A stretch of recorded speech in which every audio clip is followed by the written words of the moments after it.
Estamos agora no capítulo 12 do Evangelho de Jesus Cristo segundo Marcos, versículos de 1 até 12, que diz assim: Então Jesus começou a lhes ensinar por meio de parábolas. Um homem plantou um vinhedo, construiu uma cerca ao seu redor, um tanque de prensar e uma torre para o guarda. Depois arrendou o vinhedo a alguns lavradores e partiu para um lugar distante. No tempo da colheita da uva, enviou um de seus servos para receber a sua parte da produção. Os lavradores agarraram o servo, o espancaram e o mandaram de volta de mãos vazias. Então o dono da terra enviou outro servo, mas eles o insultaram e bateram na cabeça dele. O próximo servo que ele mandou foi morto. Outros servos que ele enviou foram espancados ou mortos, até que só restou um, seu filho muito amado. Por fim, o dono o enviou, pois pensou: certamente respeitarão o meu filho. Os lavradores, porém, disseram uns aos outros: aí vem o herdeiro da propriedade. Vamos matá-lo e tomar posse desta terra. Então o agarraram, o mataram e jogaram seu corpo fora do vinhedo. O que vocês acham que o dono do vinhedo fará? Perguntou Jesus. Ele virá, matará os lavradores e arrendará o vinhedo a outros. Vocês nunca leram nas Escrituras: a pedra que os construtores rejeitaram se tornou a pedra angular? Isso é obra do Senhor e é maravilhosa de ver. Os líderes religiosos queriam prender Jesus, pois perceberam que eram eles os lavradores maus a que Jesus se referia. No entanto, por medo da multidão, deixaram-no e foram embora. Na sua opinião, o que acha que os lavradores dessa parábola mereciam? Bom, no estudo anterior, nós vimos que os chefes dos sacerdotes, os líderes religiosos, os mestres da lei, questionaram Jesus acerca da autoridade pela qual fazia milagres, falava em nome de Deus e principalmente se declarava o Filho do Homem e o Filho de Deus, enviado por ele à terra. Bom, Jesus, com toda a sabedoria, ciente das intenções daqueles homens, fez a eles um outro questionamento, no caso acerca do testemunho de João Batista, e eles não conseguiram responder, porque ficaram realmente sem palavras. Simplesmente responderam que não sabiam. Estavam cegos espiritualmente, embora fossem líderes e mestres da religião judaica. Na verdade, todo esse panorama fazia muito sentido, porque as autoridades de Israel, em breve, levariam Jesus à cruz. E isso era exatamente o que teria de acontecer. Porque Jesus veio para quê? Para padecer por todos, inclusive por aqueles que o conduziram à morte, judeus e romanos. Antes de Jesus cumprir sua missão através da sua morte e ressurreição, todos estavam destinados à morte eterna, à separação definitiva de Deus.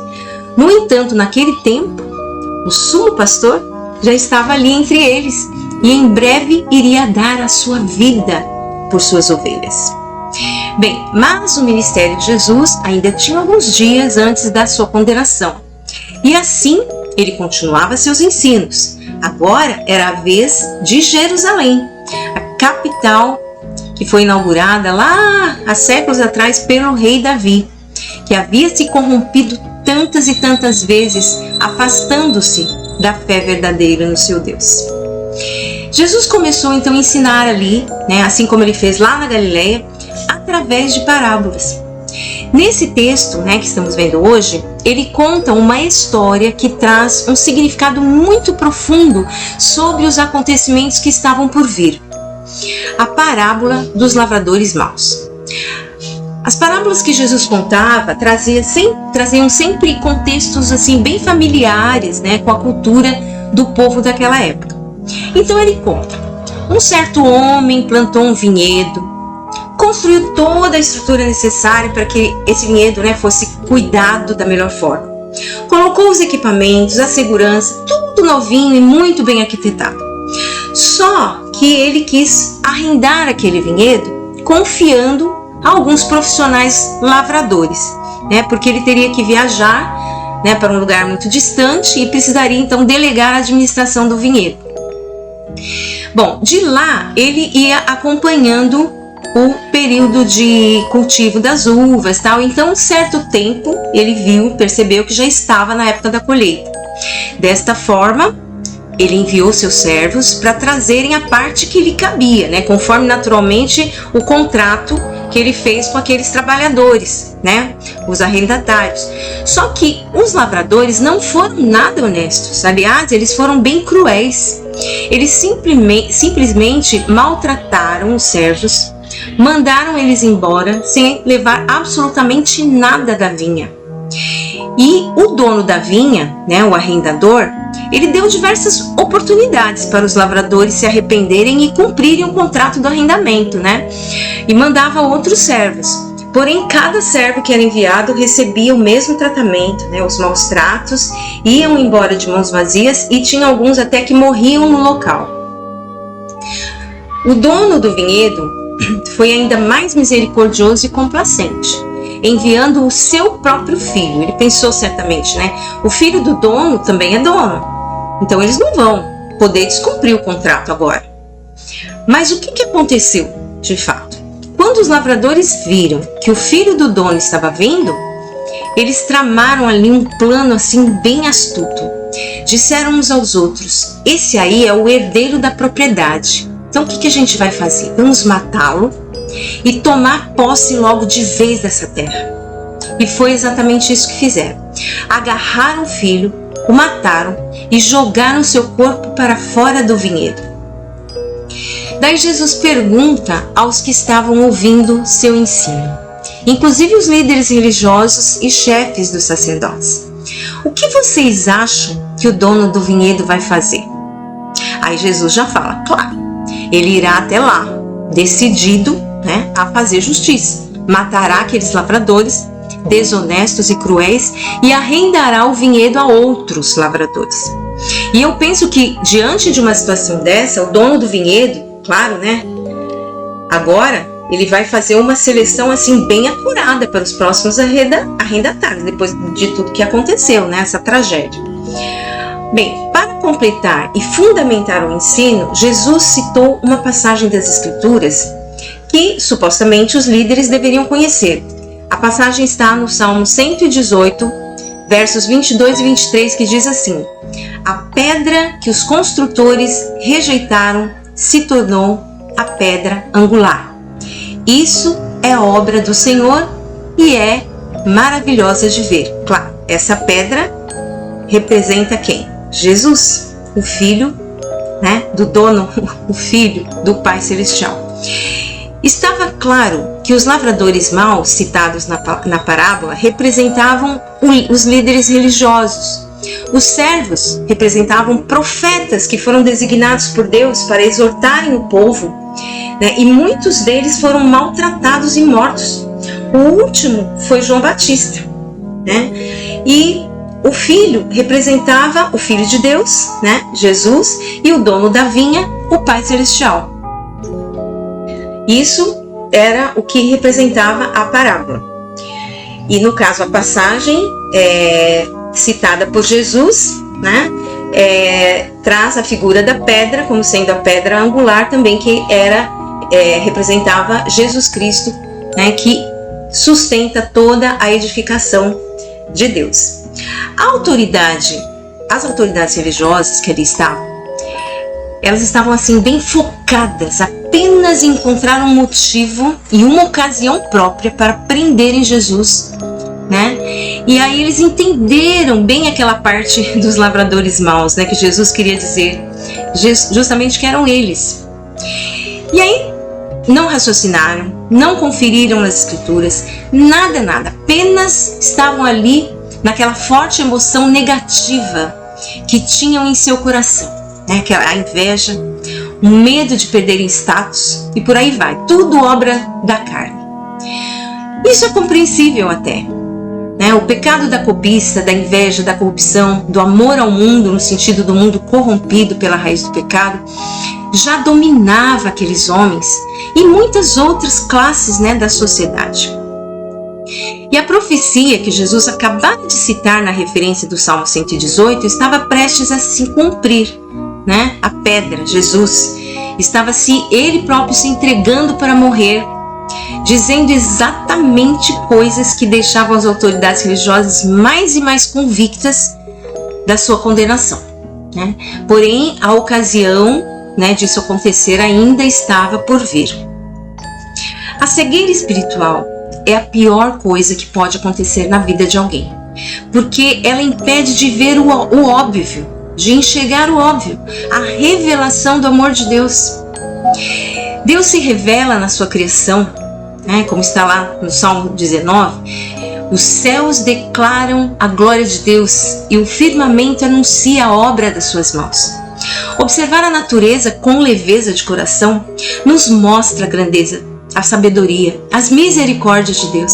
E todas as manhãs tudo isso se renova para a nossa vida. A gestação de um novo ser, né, o nascimento tanto de seres humanos como de animais, a sustentabilidade do universo, né, que está inclusive sendo prejudicada, né, de várias formas pelo próprio ser humano.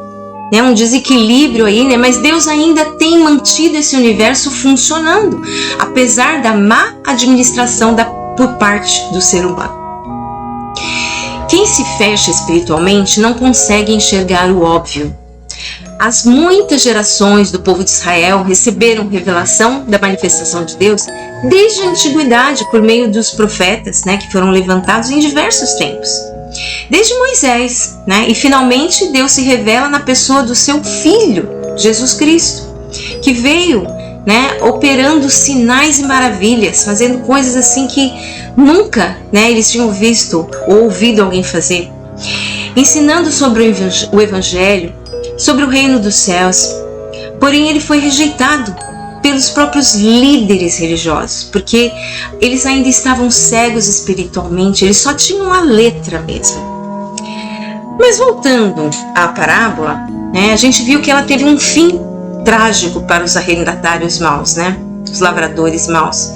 No entanto, a realidade que Deus traz para a nossa história tem final feliz até para os lavradores maus. Claro, aqueles que se arrependerem, né, que se arrependem amargamente de suas más atitudes, recebem o dom, né, para serem transformados em novas pessoas, terem novas identidades, passarem a ser lavradores bons, parecidos com o próprio filho do dono, né, do vinhedo. E como vamos ver nos próximos estudos, ao cumprir definitivamente sua missão, o Filho possibilitou que a luz da verdade enchesse a terra. E agora todos os que nele creem podem ser curados da cegueira espiritual. Eles são curados da cegueira espiritual.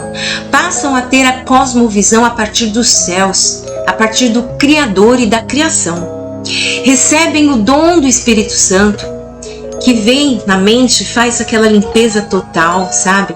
Tirando as impurezas, restaurando a identidade original do ser humano criado por Deus. Tudo isso é tão maravilhoso, né? Como diz o Salmo, né, que nós vimos. E finalizando a meditação de hoje, eu quero dizer a você que está ouvindo essa mensagem que o tempo de cura da cegueira espiritual está em pleno vigor ainda. Então, olha, conheça Jesus através do Evangelho, creia em suas palavras, receba-o com o coração aberto. Não faça como os lavradores maus da parábola contada por Jesus, não rejeite Jesus. Ele é o Filho unigênito de Deus. Ele se entregou à morte por todos nós e assim tornou-se o primogênito de muitos e muitos irmãos, de muitas e muitas irmãs, né, das pessoas que o recebem e se tornam, né, seus irmãos e suas irmãs e co-herdeiros e co-herdeiras do reino dos céus. Amém? Então é isso por hoje. Eu desejo que Deus abençoe muito a sua vida. Abra sua mente para que você enxergue o óbvio, receba o amor de Deus no seu coração, né? Receba as bênçãos maravilhosas de Deus na sua vida. Tenha sua vida transformada, né? Sua mente restaurada. purificado. E se você gostou da mensagem, se fez sentido para você, eu peço que você me ajude compartilhando esta mensagem para que chegue a mais e mais pessoas, porque o nosso intuito é realmente compartilhar do amor de Deus, tá? A palavra viva e eficaz que o Senhor deixou para nós, para todas as gerações. E é isso por hoje, Deus te abençoe e até a próxima.